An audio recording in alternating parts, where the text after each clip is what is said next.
Hello, welcome to Friday's ESPN FC Live. Mark Donaldson, Stevie Nicol with you for the next half hour. And today it's all about the Champions League. The draw for the round of 16 has been made. Stevie's made his predictions. I've made mine. We'll get to them shortly. But Stevie, this is the first season where it's been a little bit different. A league stage at 36. The top 24 teams going through. 8 teams getting an automatic bye, 16 teams then playing off for the right to meet the 8 teams. That was today's draw. What have you made of the format so far? Better or worse than what we had previously? To be honest with you, I think it's a little early to tell because it's so completely new and different. It seems to be more interesting, but I don't know whether that's just because the last one seemed to be a little boring. So I think it's too early to tell. There's one thing I don't like about the format. I don't like how you kind of know down the road who's going to be playing who and who. You know, we're talking about a couple of teams that you're going to play. I don't like that in a cup competition. I like a blind draw. That's my own personal choice. Bit of a traditionalist. But I would prefer a blind draw. I don't like the fact that you kind of know who you're going to be playing down the line and you know who you're going to be playing next. To me, that's not a cup competition. It's more like other sports, isn't it? In tennis and snooker and various other sports. Yeah, but it's not like we're not playing tennis. This is football. This is our game. Just because other sports do certain things doesn't mean that we have to follow suit. And so that's why as I said, I'm a traditionalist and I like a blind draw, and I think that's the excitement of the draw. I mean, kind of for me, has been taken away. I agree with that. And speaking as a traditionalist, you would think the Champions League would only have champions in it. Back in your day, it was X against Y. It didn't matter if it wasn't seeded, then you could get a big side or whatever. But it's all about money, isn't it? Yeah, of course it is. Yeah, listen, this new format. Again, whether you think it's better or worse, no, the new format, surprise, surprise, means that teams play 2 more games, which, hold on a second, means more revenue, more money, more TV money. So, you know, as much as the games have been enjoyable, I don't think we can argue that. Some of the games have been really exciting, some great scores. Benfica and Barcelona, 5-4. Obviously, City playing Real Madrid. So in terms of the football, no surprise, football's always good to watch, but the stuff that's going on behind it in order to get there is all about the door. There's no question. Okay. Let's take a look at the ties, and let's take a look at what you have predicted as far as the ties are concerned. Because as you say, we now know that the winners of PSG and Liverpool will face the winners of Club Brugge and Aston Villa. So of those 4 ties, normally you look at the first one and think, well, that's the best there, but Real Madrid Atleti's a cracker as well. What do you like most? One tie out of these 4 ties on side 1 of the bracket that makes you think, wow. Yeah, you can't look past the Madrid derby. I mean, so many plots, so many things could happen. You know, there's been absolutely nothing between these 2 sides this season. 2 1-1 draws, red cards. But the fact is that in the Champions League, you can't look past Real Madrid. And I would suggest that if there was one game that Real Madrid didn't want, it would be Atletico Madrid. I even think they would have preferred Liverpool than Atletico Madrid because that just changes the whole thing around. It's a derby. Obviously, Simeone, he's going to be the spoiler. I mean, there's so many things to talk about in this game that there's no question. This is the standout tie, certainly on this side. Okay, let's have a look at that graphic again, that bracket, and let's see of the 4 ties who you have going through. Okay, so Liverpool against Aston Villa would be an all-English tie in the next round. Real Madrid against Arsenal. So probably the 4 favourites going through. What will be the toughest thing about the Liverpool tie against PSG, Stevie, given the fact they've got the second leg at home, but they're up against a side that beat Stade Brestois by 10-0 on aggregate. So they could have had a lot of an easier tie. Look, Villa have done well getting Club Brugge in that draw. But what would be the biggest worry for you as a Liverpool fan about facing PSG? Well, I think there's no question it's the front three. Kvaratskhelia, Barcola, and Dembele. They've got a bit of everything in there.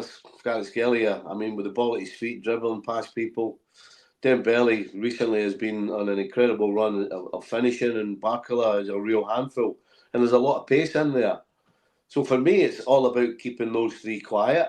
And if Liverpool do that, then I think that's the key to winning this game. I think the other areas of the field, Liverpool are significantly stronger. I certainly think they're stronger in the middle of the park. And I think defensively they are as well. But there's no doubt there's some talent and some pace and some goals in that PSG front three. And so if I'm Liverpool, that's kind of where I'm concentrating things on. Obviously, stop them getting the ball. And if you can't do that, then you've got to be smart defensively. What do you make of Arsenal's draw? You've got them going through, and if they do, it would be a mouth-watering matchup against Real Madrid. PSV, though, did well against Juventus, and in the end, after extra time, got through. A few years ago, that would have been a really good draw for Arsenal, but PSV looking pretty good right now. Yeah, they're a real unit. They're a real team. They really do play as one. And under normal circumstances, had Arsenal had a full strength squad and starting 11, then I would think this would be comfortable. But the fact is that they don't. And right now, the question is, where are Arsenal's goals coming from? Yeah. Certainly don't. According to some, they didn't have a centre forward anyway. With Havertz playing there, of course, with him injured, it's even tougher. You're going to have to rely on the likes of Sterling, and then pray that you can get Bukayo Saka back. So this is going to be a tough one. I still think Arsenal have got enough defensively to keep them out. But where are the goals coming from? I think Arsenal will sneak it.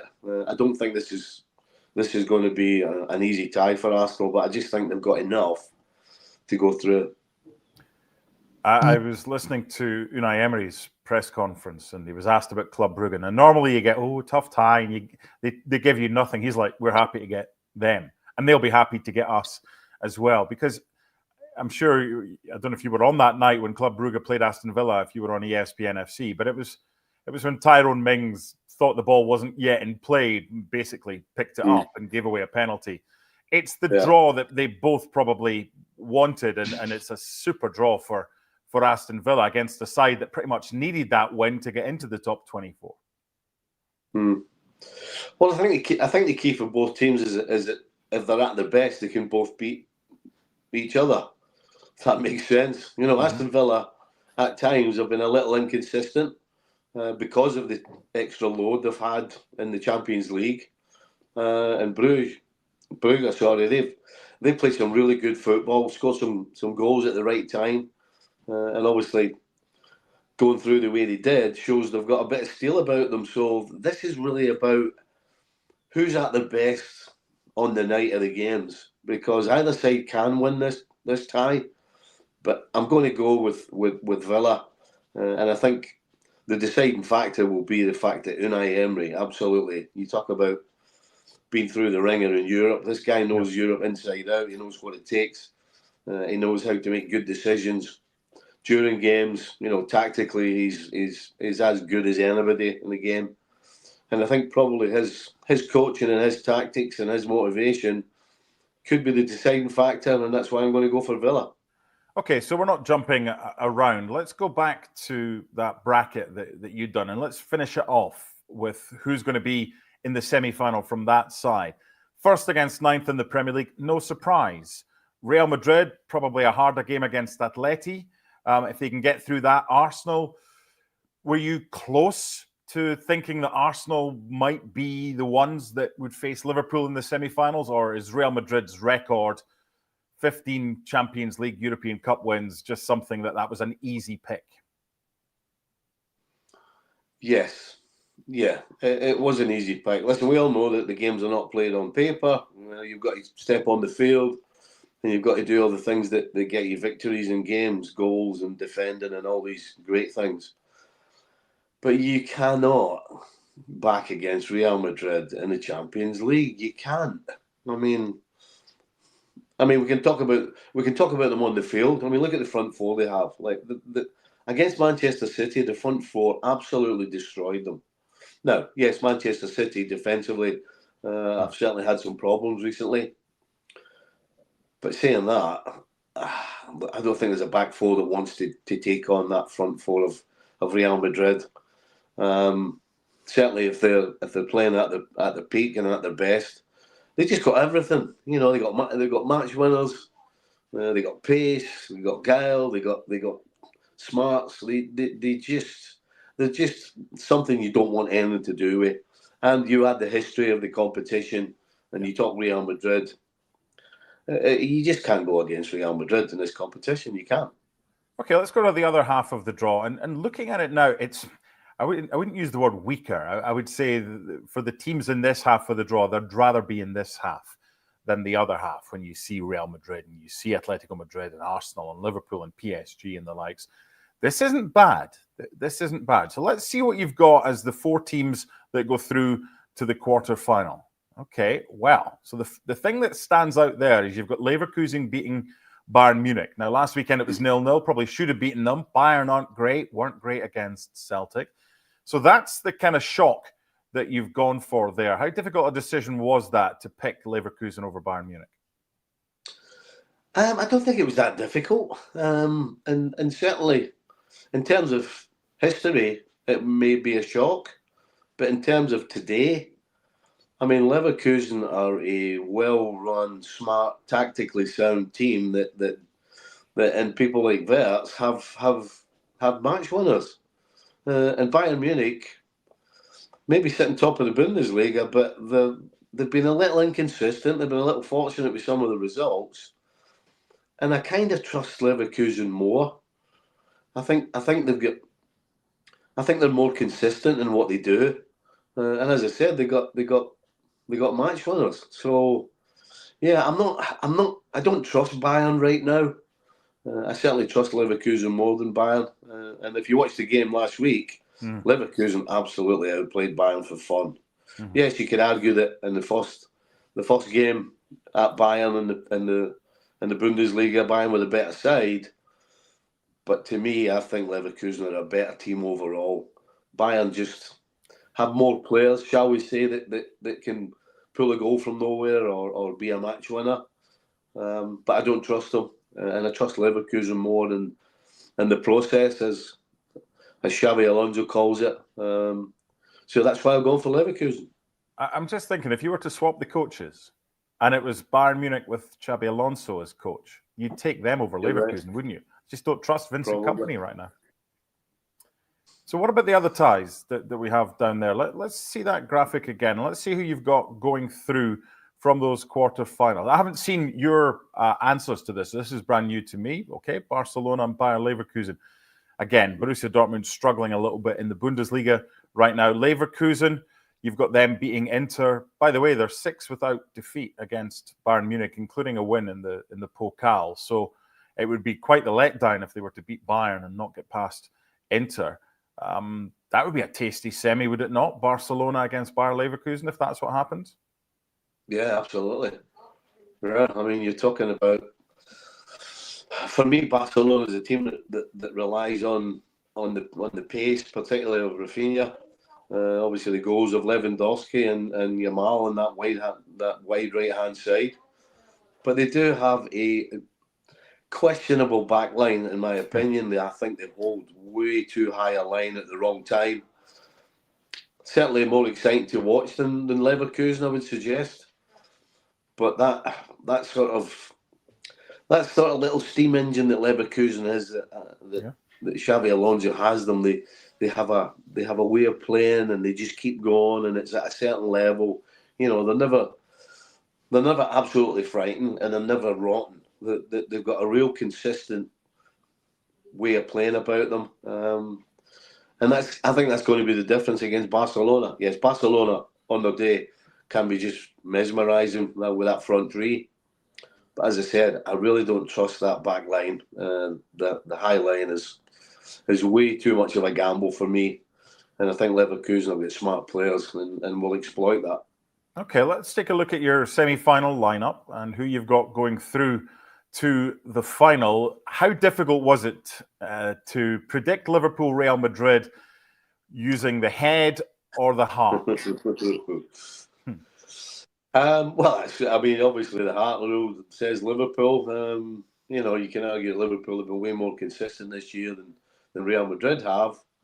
But again, it comes down to, I was arguing a couple of minutes ago that in terms of history, you shouldn't really look at it too much. But the fact is, you can't argue with the history of Real Madrid in the competition. They've beaten Liverpool recently. I mean, they smacked Liverpool 5-2 at Anfield a couple of years ago. Completely destroyed them. Liverpool at the time were in a great run of form. I mean, Real Madrid is just a team that you can't back against. And as good as Liverpool are and as good as they can be, just Madrid find a way. They just find a way somehow in this competition to get over that line. And that's really why I've gone for Real Madrid. So more than 20 years ago, one of the greatest goals in European Cup final history took place not too far from where you and I both grew up. It was at Hampden Park, and it was Zinedine Zidane scoring a peach.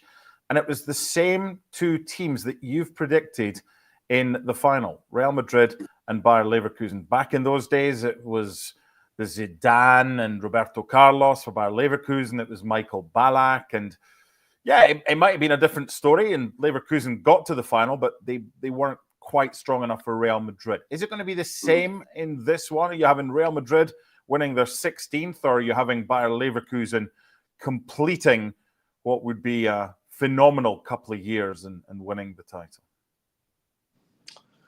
Yeah, well, consider what I've just said about Real Madrid against Liverpool. I can't really turn around and say Leverkusen are going to win.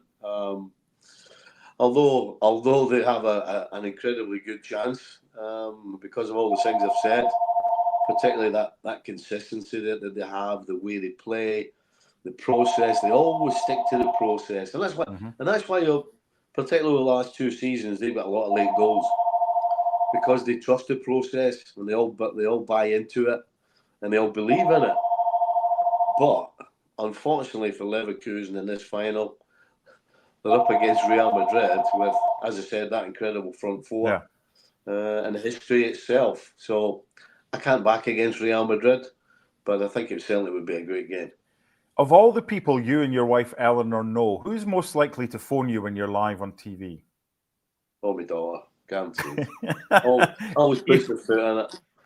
Even though she's told, look, Dad's working, okay, don't phone. And she does. Guaranteed. Okay, so you've gone for Real Madrid. Okay, you've not seen my bracket. I want you to take a look at the games I've predicted. There's a lot of similarities, but there's one or two differences. I thought Liverpool PSG was a tough one to predict. I just think the second leg at Anfield, you know what it's like. I mean, that's a special place. A home European tie, a second leg at Anfield. Better teams than PSG. I mean, PSG have been there before. Hasn't happened that often.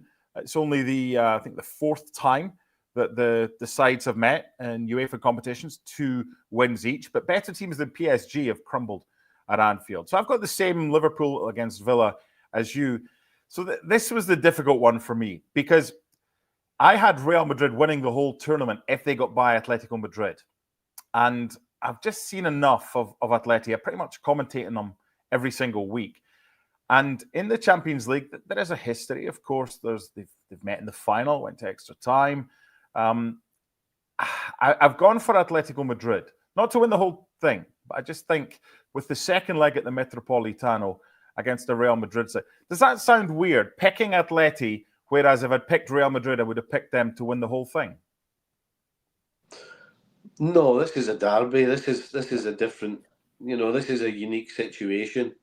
And derbies, as we know, there's just a different element to them. And then we're talking about a team in Atletico Madrid who, quite frankly, for 89 minutes of the 90 minutes in both games could never see the ball, never see Courtois' eyes, but end up winning the game. Mm-hmm. That's why it's going to be tough for Real Madrid because they know all these things. They know that when they create, they're going to have to take them, their chances, because they know that a side like Atletico Madrid in particular, they don't care. They don't care if they don't see the ball. They don't care if they don't have it. All they care about is winning and how they win. Whether it's great football, skullduggery, they couldn't care less. It's usually skullduggery, and if that's what it takes, then they'll do it again. So yeah, this is really tight, just because of the situation, it being a derby. Something you said earlier, which I thought was spot on. It's the draw that Real Madrid didn't want. I mean, for Atleti, it was them or Bayern, right? You're going to take Bayern ahead of Real Madrid. It's the same choice that Celtic, well, not choice, but Celtic could have had X or Y in the previous round. But it's Real Madrid, and the different thing between Atleti and everyone else in this competition, they don't fear Real Madrid. So I'm going to go them. Let's take a look at the graphic again. I've got them going through to face Arsenal. No surprise, I've got Liverpool beating Aston Villa over 2 legs. Atleti, look, if you're going to beat Real Madrid, I think you can beat an Arsenal side that, again, like you said earlier, I don't know where the goals are. So I've got Liverpool against Atleti in one semi-final. Let's take a look at side 2 of the bracket. So these are the 4 teams I've got going through. The slight difference from you, Stevie, the only difference from you is Lille against Borussia Dortmund. I'm a little bit worried about this one, though, because Borussia Dortmund seem to be the same as Real Madrid when it comes to Champions League. I don't know what happens, but they go into Champions League mode. They were excellent in Lisbon in the first leg against Sporting. But I just think with the second leg at home, I've basically gone for the 8 teams that qualified automatically for the round of 16. And it wouldn't be a surprise, would it, if it was Dortmund that got through or Lille that got through in that one? No, it really is a toss of a coin. Both sides have obvious weaknesses, and for Borussia Dortmund in particular, I think defensively, Lille can cause them problems. They are sitting in the Bundesliga where they are because they can defend, in my opinion. As usual, going forward, they've got skill, they've got some pace, they've got some goals, but you can't go through the Champions League again because some.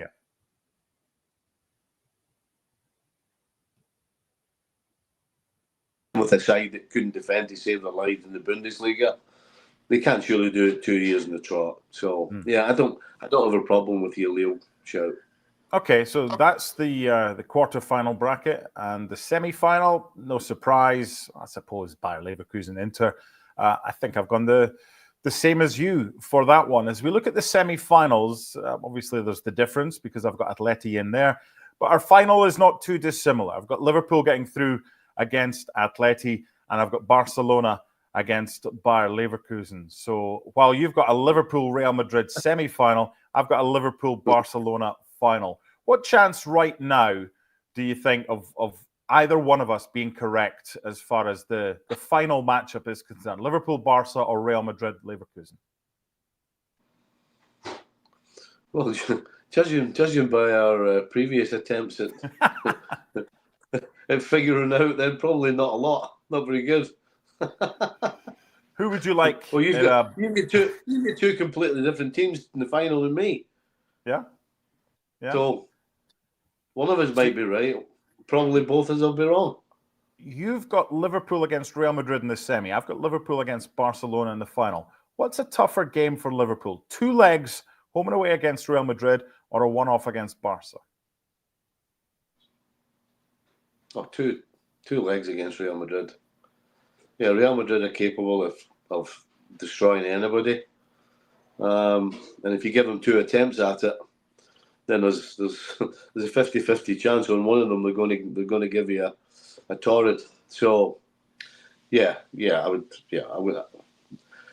You don't want anything to do with Real Madrid in the Champions League. That's the bottom line. And certainly not twice.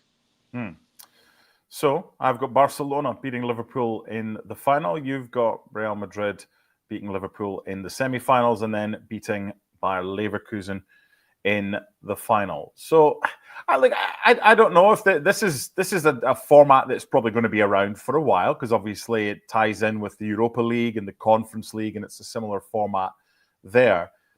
If you get some barnstormers and you get some brilliant games between now and the final and we're left at the Allianz Arena in Munich with a final that we'll never forget, it's just one of those games, whichever 2 teams end up there. Will you come off the fence a little bit and maybe say that it's a format that has been a success, or does it need those type of games between now and the final? Now we know who you're going to be playing if you win, for it to be something that you think, yeah, I can get behind that.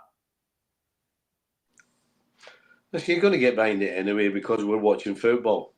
And you're always going to get good games in cup football, whether it's a one-off game or whether it's a home and away game. And the knockout stages of the Champions League, regardless of the format, is always good to watch. No matter which way you want to spin it or set it up, we always get good games. We've had good games already, and we'll get more good games. That isn't going to change. I'm not so sure I like the first part. But the football's great. It always is good. It always will be good because we've got great teams and great players. And what's not to enjoy at the end of the day, regardless of whether you like to set up or not. We've all got a different opinion on it. I would prefer it was a blind draw. Plenty of people I've spoken to like the way that you can kind of try and figure out and do what we're doing. Yep. Because I guess if it's a blind draw, we can't talk about who's going to beat who and meet who. There's so many ways to look at it, but the bottom line is it's the Champions League. The football's always great. It's always exciting. It's always good to watch. And that isn't going to change. 60 seconds left. I'm going to kind of deviate from script slightly just so I can get your thoughts on Man City against Liverpool, two teams that were in the Champions League earlier this week. Only one remains. They go head-to-head at the Etihad on Sunday. How confident is Stevie Nicol going into this one? And ask your daughter as well. My daughter's on again. I'm actually confident, yes. I am. And I think this would be a statement one. I think if Liverpool beat Manchester City the weekend at City, then I think they'll go on to win the Premier League. Manchester City defensively are in disarray, and I don't see any way that Liverpool don't have plenty of chances, and it's all about taking them. Yes, they didn't take them against Villa during the week, which is why they ended up with a draw. If they take the chances this weekend, because they will get chances, then I think Liverpool can win the game. And I do think they're favourites going into it, regardless that it is in Manchester. Full reaction, ESPN FC live, right on the final whistle on Sunday. I'll let you call your daughter back, and there'll be those of a certain vintage, you youngsters watching, that won't know what a house phone is, but that's what she called Stevie on, so you can go back to her. We'll speak to you again over the weekend. Big weekend coming up. Thanks for today. Champions League draws made. Full reaction as well tonight at ESPN FC on ESPN+. Bye for now.